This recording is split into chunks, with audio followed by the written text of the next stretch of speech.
वासुदेवाय हरिये परमात्मने प्रणतः क्लेशनाशाय गोविंदाय नमो नमः। गोविंदाय नमो नमः। मेरे साथ एक बार प्रेम से कहिए राधे राधे। हम सब आपके बीच में लेकर आ रहे हैं इतिहास के सबसे महानतम युद्ध की निर्माण कल्पना के समबीज को, जिसके रोपित होने के कारण 5000 वर्ष में सबसे महानतम युद्ध लड़ा गया। ये युद्ध आपको सिखाता है कि लोकतंत्र क्यों आवश्यक है, लोकतंत्र में नारी का सम्मान क्यों आवश्यक है, क्यों जब मानव सभ्यता अधर्म के पथ पर बढ़ती है तो ईश्वर अवतार लेते हैं। तो आइए शुरू करते हैं और मेरे साथ चलिए आज से 3300 वर्ष पूर्व महाभारत में।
अरे उनको दिखने दे भाई, दर्शक आज बुलाए गए मैंने इसलिए। अब वो दर्शक दीर्घम में आ गया भाई।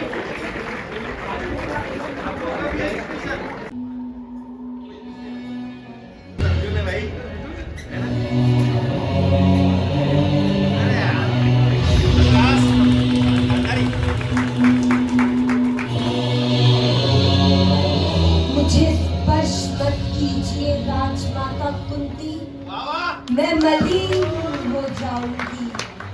मैं अब आपकी पुत्रवधू नहीं, आपके पुत्रों की पत्नी नहीं, कुरुवंश की कुलवधू नहीं। मैं पतिहीन, नामहीन, वंशहीन हूँ। किसी वनवासी के चूल्हे में जलने वाली आग हूँ। स्वयं शुद्ध हूँ किंतु अशुद्धियों पर वास है मेरा। आज इस सभा में समग्र स्त्रियों की आंखों के अश्रु बहाए हैं मैंने।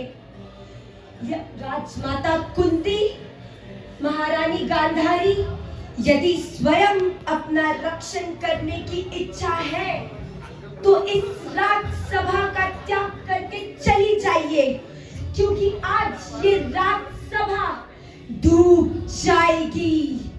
मैं मनुष्य नहीं, मृत्यु हूँ, केवल मृत्यु। इस राजसभा में उपस्थित सभी दुष्ट मनुष्यों की मृत्यु। और मेरा श्राप है कि इसी क्षण, इसी पल नहीं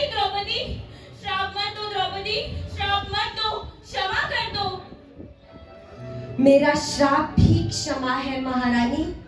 यदि दंड दूंगी तो इसी जीवन में प्रतिपल नरक का अनुभव होगा इन्हें, और इनकी पीड़ा का कोई अंत नहीं आएगा। नहीं पुत्री, जो स्त्री जीवन देती है वो मृत्यु नहीं दे सकती। इन पुरुषों ने इस राजसभा में आत्महत्या ही कर ली है। जो अपने शरीर की हत्या करे उसे स्वहत्या कहते हैं, परंतु कोई अपने आत्मा को मार दे तो उसे आत्महत्या कहते हैं। क्रोध में आकर तुम इन पुरुषों जैसा कार्य मत करो पुत्री। घर को स्वच्छ करने का कार्य स्त्री करती है, संसार को स्वच्छ करने का कार्य भी स्त्री ही कर सकती है। मैं श्राप देती हूँ।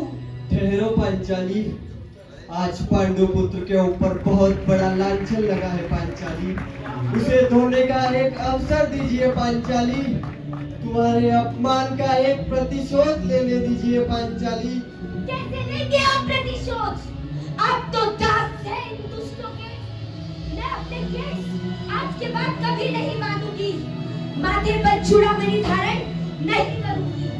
मान्य है मुझे, परंतु केवल तुम हमारी आत्मा का रक्षण कर सकती हो पांचाली। यदि तुमने हमें हमारे पापों का प्रायश्चित करने का एक अवसर नहीं दिया तो हम समय के अंत तक नरक में वास करेंगे पांचाली। एक पति नहीं, एक मित्र के रूप में तुमसे कह रहा हूँ पांचाली, अपना संयम मत गवाओ, अपना संयम मत गवाओ पांचाली। संयम।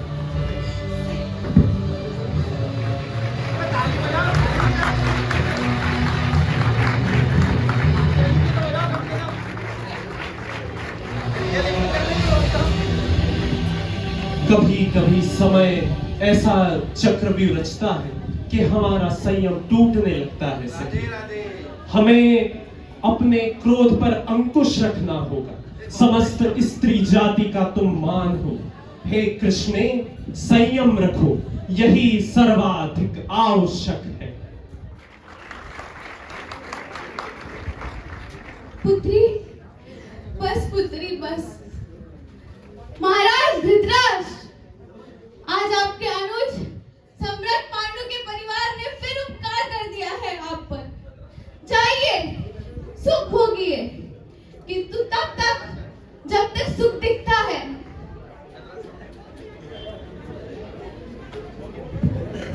अब भी मौन है ये सभा।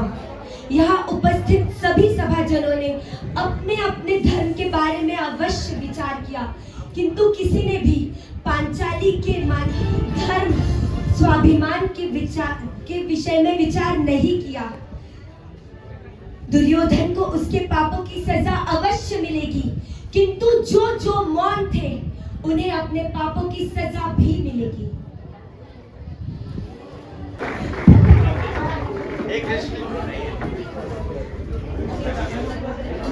युद्ध, हत्या, अत्याचार, व्याभिचार, अनाचार, जब मैंने मानव की सृष्टि की, जब मैंने मानव की रचना की, तो उसे दिए बुद्धि, विवेक, ज्ञान, शील और सोचने समझने की क्षमता। किंतु मानव ने क्या किया, क्या अर्जित किया? क्या मानव कभी इस बारे में विचार कर पाता है? क्या मानव कभी सोच पाता है? हारे हुए नगर की स्त्रियों के साथ, बच्चों के साथ जीते हुए नगर के लोग कैसा व्यवहार करते हैं? मानवता किस दोराहे पर खड़ी है? क्या ईश्वर जब मानवता को रचा हो, जब इस पृथ्वी को रचा हो, तो उनके मन में नहीं आया होगा वो करुणा भाव, वो विलीनता, वो समृद्धि का भाव जो समस्त मानवता को सशक्त बनाने का कार्य करती है। इसमें नारी का भी उतना ही योगदान जितना पुरुष का। वस्तुतः नारी और पुरुष दोनों ही रथ की धुरी, दोनों पर ही संसार रूपी यह रथ चलता रहता, आगे बढ़ता रहता। हमें विचार करना चाहिए कि मानवता आज किस दोराहे पर खड़ी है। जहां आकर हम अपना ज्ञान, शील और बुद्धि क्या त्याग बैठे हैं? और यदि ऐसा है तो समय के प्रारंभ से मैंने वचन दिया है, यदा यदा हि धर्मस्य ग्लानिर्भवति भारत अभ्युत्थानम धर्मस्य तदात्मानं सृजाम्यहम् परित्राणाय साधूनां विनाशाय च दुष्कृतां धर्म संस्थापनार्थाय संभवामि युगे युगे, संभवामि युगे युगे। जब जब धर्म की हानि होगी, अधर्म बढ़ेगा, जब जब क्लेश होगा, नारी का अपमान होगा, बच्चों पर अत्याचार होगा, तब तब मैं स्वयं वासुदेव श्री कृष्ण नाना प्रकार के अवतारों से इस भारत भूमि को, इस समग्र आर्यावृत्त को, समस्त पृथ्वी को अधर्म से मुक्त करूंगा। ये मेरा समय के प्रारंभ से वचन है, वचन है, वचन है।